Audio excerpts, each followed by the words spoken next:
All right, we'll go ahead and get started. Thanks everybody for your patience and getting started. I do like to try to give everyone a chance to join that's going to, there we go. Give everyone a chance to join that's trying to join.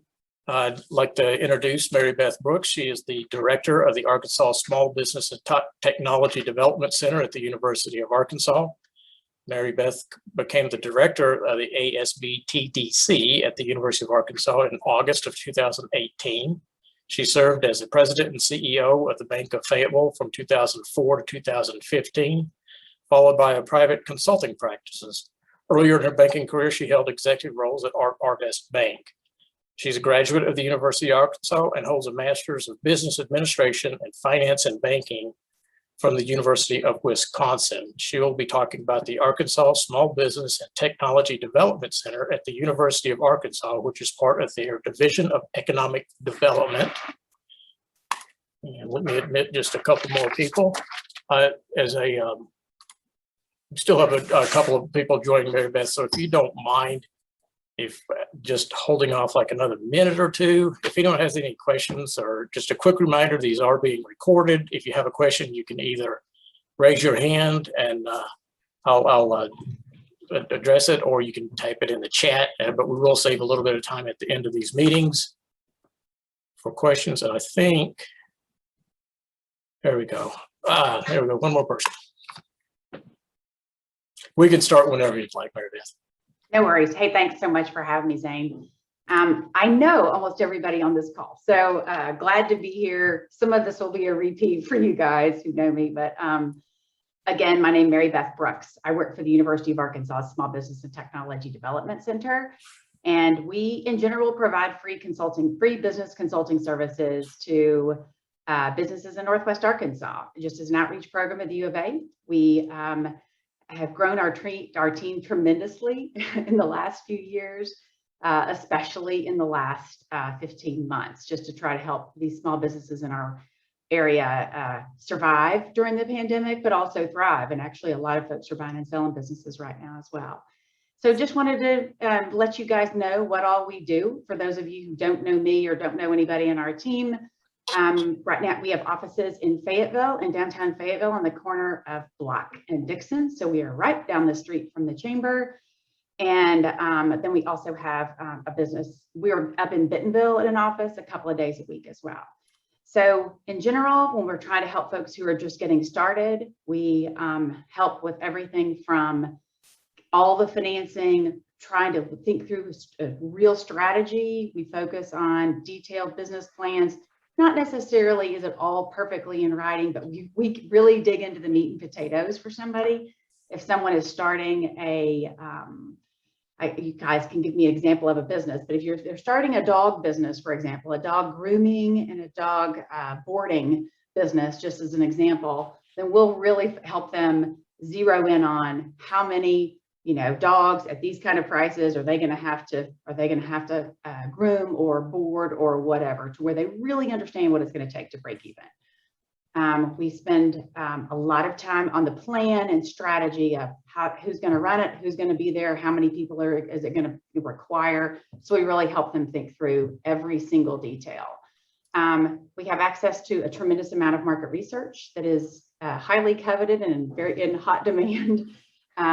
So we have access to a lot of databases. So we have grad students who do a lot of work for us on just helping somebody. So if that person who was starting that dog business, and I don't know why I always use a dog business as an example, but with the market research, we've proven that people in Northwest Arkansas love their pets, like more than life itself, and they'll spend an insane amount of money on their dogs and cats. So, but we can help them identify the best location. We do a lot of comparisons for them. We can tell people how much, if you wanted to locate in uptown Fayetteville and they think people will drive 15 minutes to their location, we can provide them all the information within a 15-minute drive time of, how many people own a dog, how many people own more than one dog, how much they spend on dog treats, how much they spend on dog food, who takes their dogs out for grooming, you name it, we can provide all that information.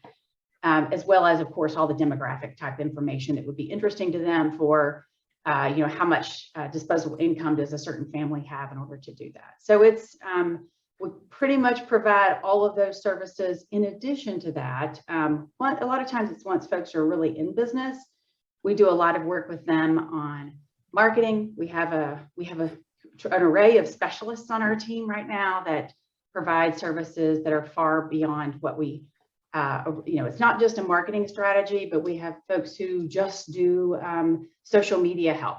A lot of businesses, if you're a business and you're trying to reach, if your target market is a group of women who are between 25 and 40, then we can help you with that social media to try to specifically reach those women between 25 and 40. And I can assure you, I'm not the one who would provide that service because I'm not the greatest at social media, but I have somebody on our team who is. So it's super helpful. We have specialists in doing everything from website kind of work and review. We have an HR specialist. You can imagine how helpful that was for during the pandemic, as folks were being faced with putting people on unemployment and really understanding all the rules and requirements.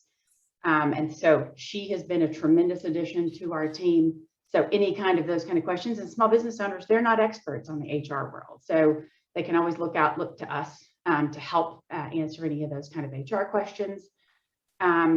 During the pandemic, I admit a few of us spent an insane amount of time just working with folks to try to help get them funding so that they could survive.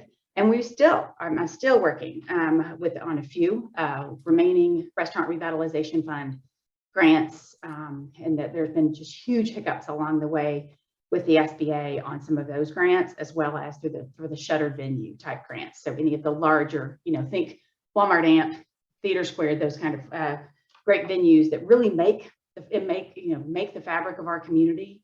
So we really have been trying to help them get some much needed funding since they have been closed down for so long. We also spend a lot of time on buying and selling businesses. There have been a tremendous number of people who have looking at buying right now. I mean, I think that this pandemic has made people rethink, do I want the corporate life anymore for a lot of folks that we're helping? So we've had a lot of Tyson execs, Walmart execs, JB Hunt folks who have the money and then are just looking for that next step in life. Do they still want to have the responsibility of being at X place at 7 a.m., whatever, and living the full corporate life? And so they're ready to step into something else.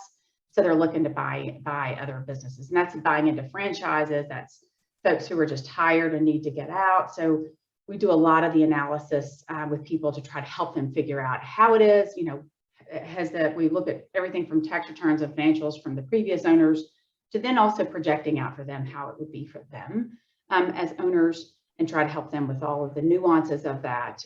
It's always interesting when you're visiting with folks who have been, and I was that way. I mean, when you go from the corporate kind of world where all of a sudden then you're your own entrepreneur, then there is no help desk. I'm looking right in Danny Poor's face as I'm looking at him, and I'm thinking, if Danny Poor had his business, his first thing he'd do is say, hey, Arvest help desk, and there is no help desk.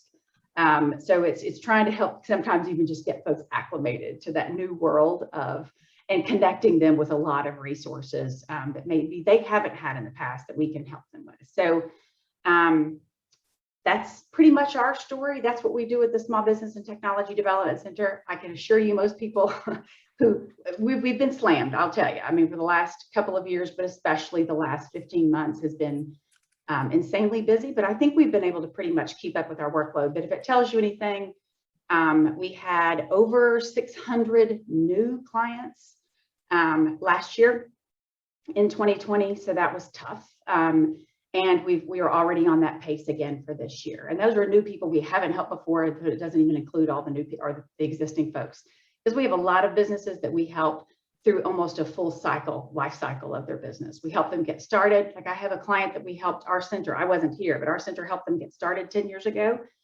Now they are buying a new building. They're trying to figure out what their retirement looks like, all of those kind of things. So it's in planning for a sale, first buying a building, getting things in place for then hopefully selling 5 years from now. So it's throughout the whole course of the life cycle of their business. So we have a lot of folks that are really long-term.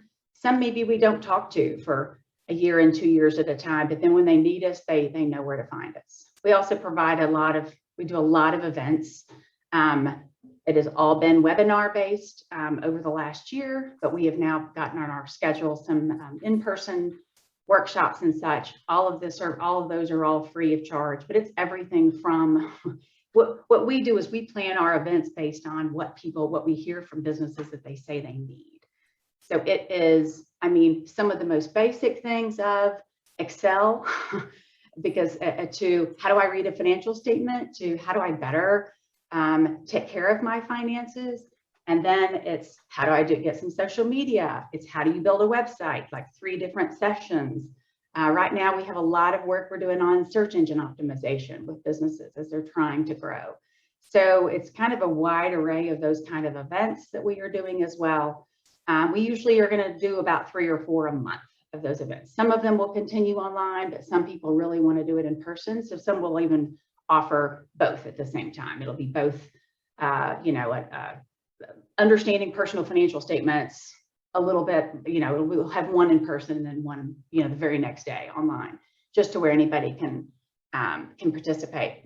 Last thing I thought I'd tell you about, Zane, is we're just now kicking off a new program that for any bankers on this call, and there are a few of you, one of the primary reasons that so many small businesses don't succeed is because of financial trouble and not understanding their financials and not really understanding necessarily, okay, yes, if I increase my sales, is that obviously also going to directly correlate to my increased bottom line?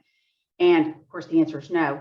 But how do we help people better understand those things? And from every banker I visit with, it's an ongoing challenge. It was a challenge when I was a banker, and it continues to be for people to really understand. So we're kicking off a new boot camp where we have one of the guys that's on our team. Literally, he is spending a crazy amount of time with specific clients who are trying. Some are in the early stages or right before they're opening. Some are open but are still hoping to learn more.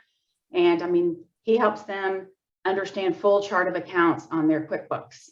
He helps them create a dashboard for their laptop, for their phone, to where they can truly see every day, here's what I budgeted, here's where I am in comparison to my budget, month to date, year over year, those kind of things. Here's how maybe I could improve my efficiency.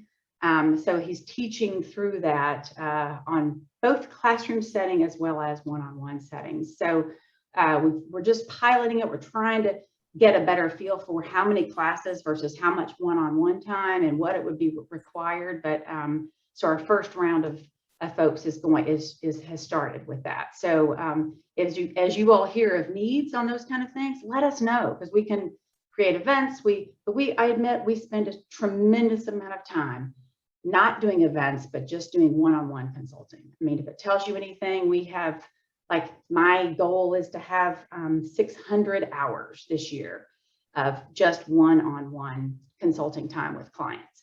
So that's what we do best. That's what we do like all day, every day. But it is really fun because it's, in any given day, it's somebody buying a franchise, and the next person is starting a brand new business that's going to have 50 employees, and the next one's going to have 100, but then the next one's going to have 2.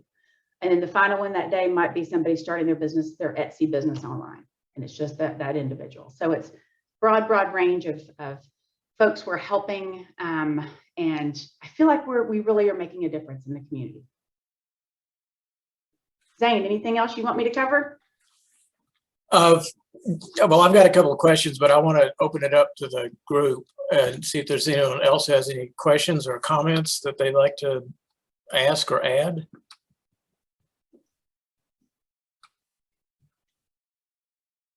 Okay, I'm looking at this group of names, and I know that a lot of you are not super quiet. So what's the best way to make a referral over to you, Mary Beth?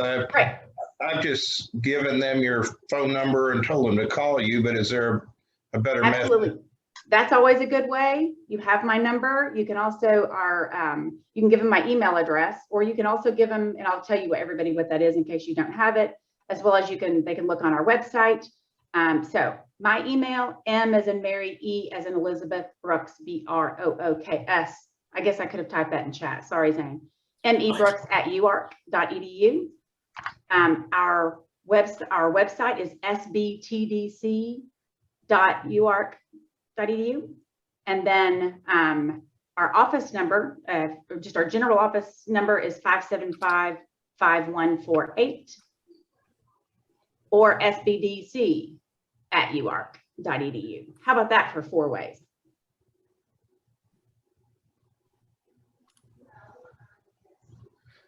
Okay. Have y'all moved off of campus? We did. We moved a couple of years ago. We are now in the Hathcock building, right across Dixon Street from Central Methodist Church in the post office. Oh, okay. That's And then we're easier to get in and out of. also uptown. We're there just a couple of days a week up in Bentonville. Uptown? Pardon me? Did you say uptown? No, in Bentonville, we are downtown in Fayetteville, and in Bentonville, we're like right on 5th Street, right by the chamber in Bentonville. Okay, yeah. All right, good. Mary Beth, this is Missy. Hey, Missy. Kate, I hey. see you. I remember when I saw you shortly after you started, just you were glowing as you are now. I mean, you feel so good about the work you're doing, and we're so grateful that you're there leading this, especially at this particular time. I was just looking at your website, and because I'm in the not-for-profit business world, I see a lot of webinars that could be really beneficial for nonprofits. But do you all take appointments with nonprofits? I see some of my nonprofit colleagues on the call as well. That's a great question, Missy. We do right now, because we didn't in the past. But during the coronavirus, the request was definitely so, I mean, there were so many nonprofits that needed our help. So until I am told otherwise, we are still helping some nonprofits. Thank you. One of our grants said that we could only help for-profit businesses, but then they kind of relaxed that during this calendar year and last year. I've got a follow-on to that as far as the nonprofit assistance. On your workshops and seminars, even prior to COVID, that was open to pretty much anybody, nonprofit individuals. Absolutely. Yeah, I was about to mention, my wife and I went to one of your training on QuickBooks, and because she was just starting at the Washington County Historical Society, and they use QuickBooks, and she'd never used it before, and it was very helpful, very beneficial. So right, and I mean, it's if you look up somewhere along the way, you can see that typically a QuickBooks training, and now every single event is even for free, and all of our workshops are and everything. So if you can get a good QuickBooks training and not have to spend $100 doing so, it's a good day.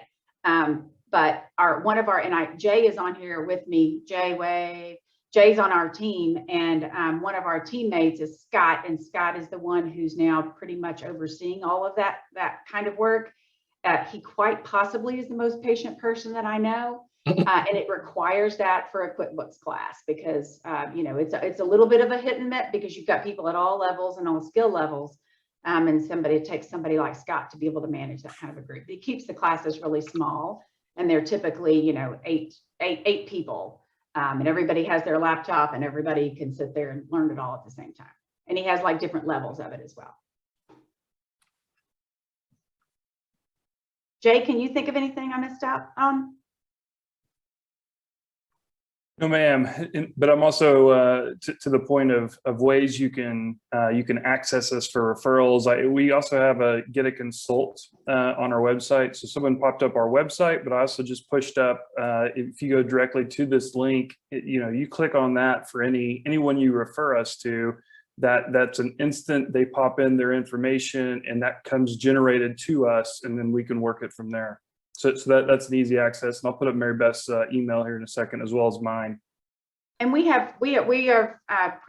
pride ourselves on having really quick turnaround. So we will see people face to face or over a Zoom or however in at least.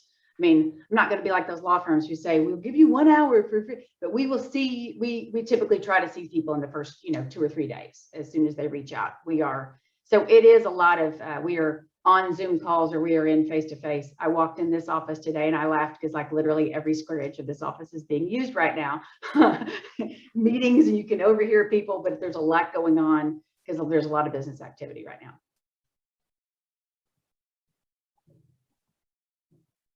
Well, I've got another question, if you don't mind, on the market research. Is that geared more towards a retail-oriented business, or is it also include manufacturers, warehouse distribution centers, et cetera? You name it. I mean, we will, and on some of them, you would be shocked. I mean, I wish I had one sitting right here. I would show you. It's all copyrighted information. So the only downside is we have to actually print it. It's like, oh my gosh, I forgot about a printer. But you have to actually print it and then take it to people or mail it because it's all copyrighted and you can't send it electronically. But I mean, Zane, it reaches from some, and everyone, I mean, some event, like an event space. Sometimes I struggle with getting great market research on an event venue, like a wedding venue is a struggle sometimes. There's not a specific NAICS code, and it's kind of tough for them to dig in and find great. They'll find in, we have great industry research always, but on specifics, it's kind of tough. But like, so if you were going, I mean, if it's a any kind of business, we dig into like the financial part. We have everything from Dun & Bradstreet to BizMiner, and BizMiner can give us, like, if somebody's opening, I don't know why this hit me, a pizza restaurant in Fayetteville, then I can tell them, I mean, I can say on average in Northwest Arkansas, but I can also zero all the way in on Fayetteville, average sales per month for any pizza business that's been around more than 3 years. And then what's their average cost of goods, and what's their average, you know, bottom line and percentages and gross profit margins and those kind of things. So it makes it super helpful for us as we're pouring in. And I'm a total Excel geek, so I love pouring in and diving into helping folks figure out where they think that when they can break even, how long would it take based on certain assumptions. And those kind of tools really help us to give us a much better detailed idea. It's not just throwing a dart at the board. Another aspect of market research is, I mean, I'm sure everyone's aware of our housing crisis. We'll need 80,000 new, above and beyond what we have, 80,000 additional housing units over the next 20 years. I think that obviously will equate to about 4,000 a year. And I think we're somewhat south of 1,500 a year right now. Do you have additional market research that could help a builder with an investment, where to invest, how to build, how to get city council to help move this thing along? I'm not gonna provide as good information on some of that.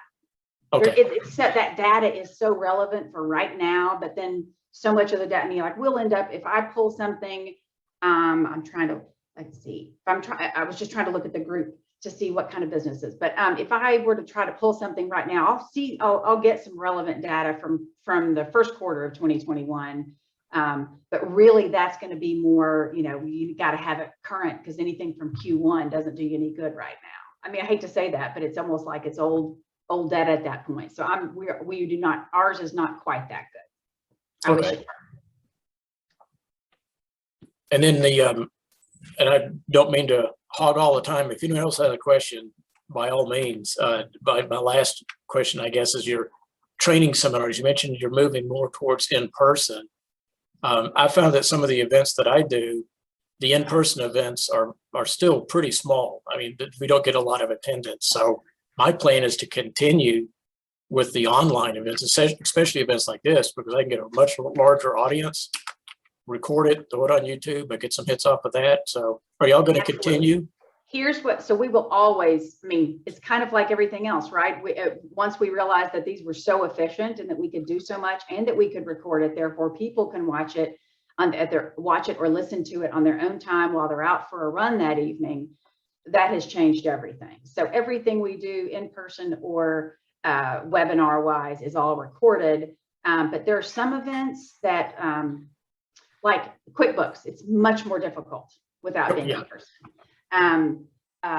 Search engine optimization. I mean, we have a gal who's doing a lot of that work with us, who's one of our specialists. I mean, that's just about impossible. I mean, you can do it some, but if you're trying to teach anybody else how to do it, it's so much more helpful to be in person. That'll be limited to a small group.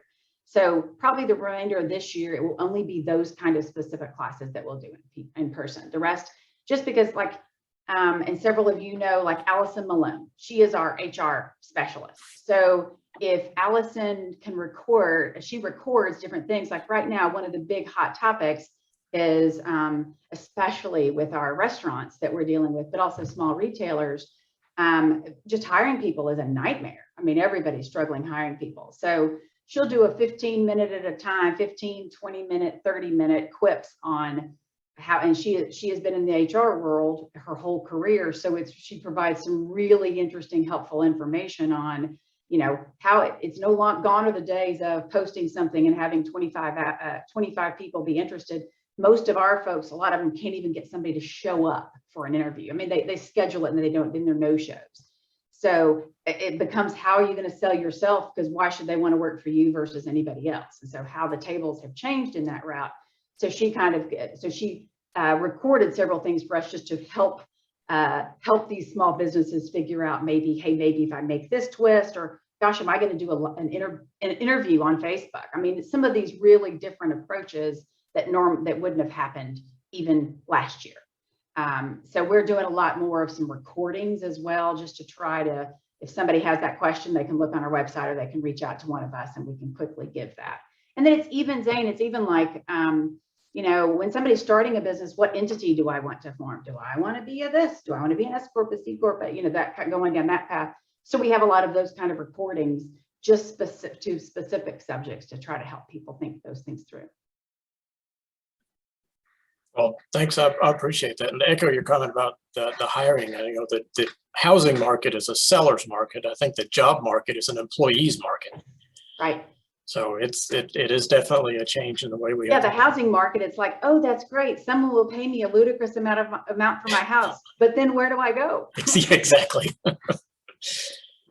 Unless I can move in with some of my friends on this call, I'm staying put. Hi, this is Shannon Dixon. I have a question. Tell me. I'm just wondering, I know that diversity, equity, inclusion is really a huge part of the conversation right now. And I'm just curious if you're seeing a rise in the number of minority-owned businesses and what you guys think your role is in that. We are, and seeing a rise, but then more so what we've had a challenge with, Shannon, is because we serve a pretty broad range. I mean, we serve 6 counties. And so we also, what we are lacking is that we lost our Spanish speaking consultant. And I'm telling you, it has been was a huge hit. She moved to California. You know, I know about 10 people who have moved to Arkansas in the last 6 months. And she, God forbid, had the audacity for her husband to get a gig. And so she had to move to California. But that's our biggest. We've had a consistent great help and great focus in the minority front, as far as different. I mean, like with oh my goodness, we've had specific, this time last year we had several events just focused on Black-owned businesses. All went really well. Our challenge far more so has been on keeping in touch with Hispanic community and being able to, because they need a person who's just there so they can have that trust built.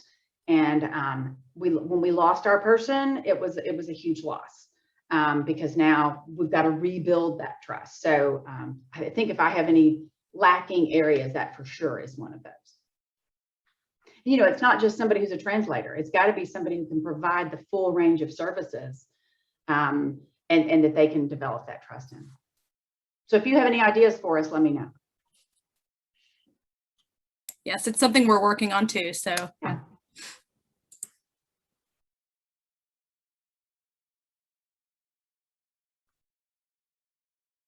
Any other questions from the group online?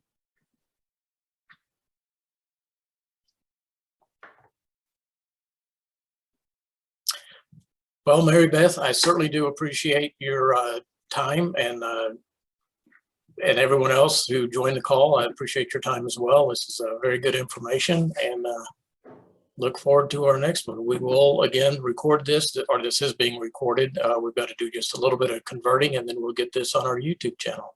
If any questions come up, feel free to shoot me an email, and I'll get that to Mary Beth, the appropriate person, or you've got her information, you can send it directly. Absolutely. We'll help any way we can. If we don't have an answer, we'll find somebody who does, because I can assure you I don't have all the answers, but we'll hopefully help you find somebody who can. Thanks for inviting us. Thank you for showing up, and thanks everybody for your time. Everyone, y'all have a great day. Thanks.